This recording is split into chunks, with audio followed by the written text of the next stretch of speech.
सुप्रभात।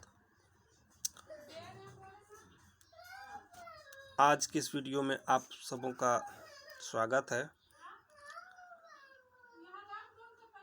Class 12 economics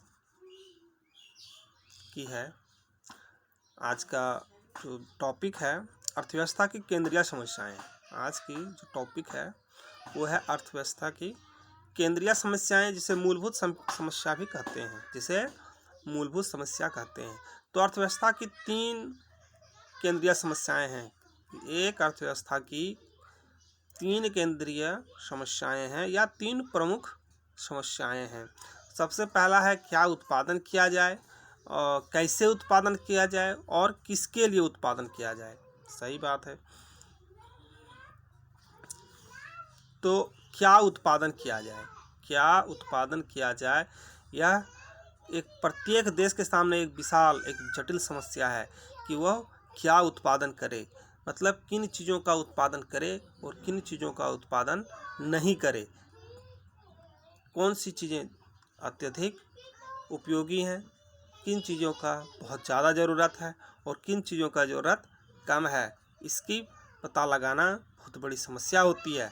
इसलिए प्रत्येक देश के सामने यह एक प्रमुख समस्या यह है कि वह अपने सीमित साधनों से किन किन वस्तुओं का और कितनी मात्रा में उत्पादन करे। यह विभिन्न प्रकार के वस्तुओं के बीच चयन की समस्या को बताती है। इस दृष्टि से उसे कई प्रश्नों का उत्तर देना होता है। कैसा प्रश्न है?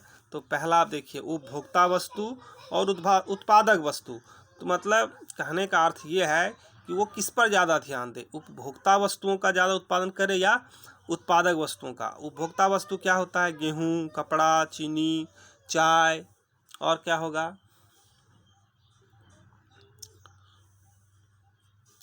और उत्पादक वस्तु मशीन हो गया, वाटर पंप हो गया, खाद हो गया, ट्रैक्टर हो गया, ये सभी उत्पादक वस्तुएं हैं।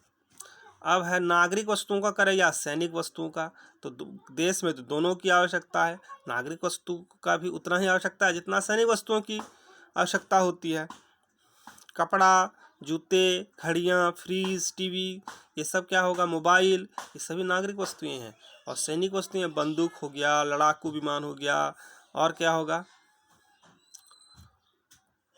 ये सारे चीज़ें। निजी वस्तुओं का करें या सार्वजनिक वस्तुओं का करें। निजी वस्तु रेडियो, टीवी, मकान, फैक्ट्री। सार्वजनिक वस्तु स्कूल है, पार्क है, सड़क है। तो इसमें से वो किसका उत्पादन किया जाए, किसका निर्माण किया जाए, ये बहुत बड़ी समस्या है।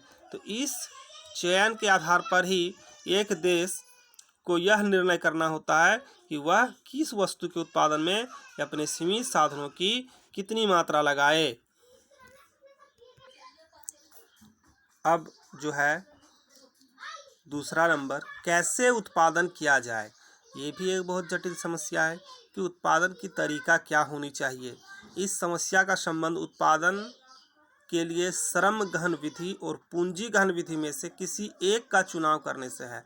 श्रम गहन विधि में श्रमिकों की संख्या अधिक होती है और मशीन कम लगाया जाता है, जबकि इसी का विपरीत पूंजी गहन विधि में पूंजी अधिक लगती है, मतलब मशीन का प्रयोग ज़्यादा होता है और श्रमिक बहुत कम लगते हैं। तो इसे क्या कहते हैं? श्रम गहन विधि कहते हैं। ठीक है, आप इसे यहाँ से भी समझ सकते हैं। जब वस्तुओं का उत्पादन श्रम की काफ़ी बड़ी संख्या और थोड़ी सी मशीनों का प्रयोग से किया जाता है तो इसे श्रम गहन तकनीक कहा जाता है। प्यारे बच्चों, ध्यान से सुनना है। और जब वस्तुओं का उत्पादन में श्रमिकों की सहायता बहुत कम एवं मशीनों की सहायता बहुत अधिक किया जाता है, तब उसे पूंजी गहन तकनीक कहा जाता है। अब आपका आ गया तीसरा, किसके लिए उत्पादन किया जाए। ये भी बहुत बड़ी समस्या है। इस समस्या से अभिप्राय उस वर्ग के लोगों के चयन से है जो अंततः वस्तुओं का उपभोग करेंगे, अर्थात क्या वस्तुओं का उत्पादन अधिक गरीब के लिए और कम अमीर के लिए, या फिर अधिक अमीर के लिए और कम गरीब के लिए किया जाए?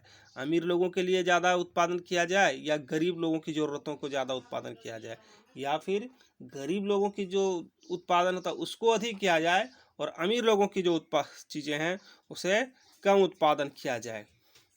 ये किसके लिए उत्पादन किया जाए, यह एक बहुत जटिल समस्या होती है। तो प्रत्येक अर्थव्यवस्था में संसाधनों की दुर्लभता के कारण कोई भी समाज अपने सभी लोगों की आवश्यकताओं को संतुष्ट नहीं कर सकता। इसी कारण चयन की समस्या उत्पन्न होती है और यही किसी अर्थव्यवस्था की 3 महत्वपूर्ण या केंद्रीय समस्याएं हैं। धन्यवाद। वीडियो को ज़्यादा से ज़्यादा शेयर करें, लाइक करें, सब्सक्राइब करें। धन्यवाद।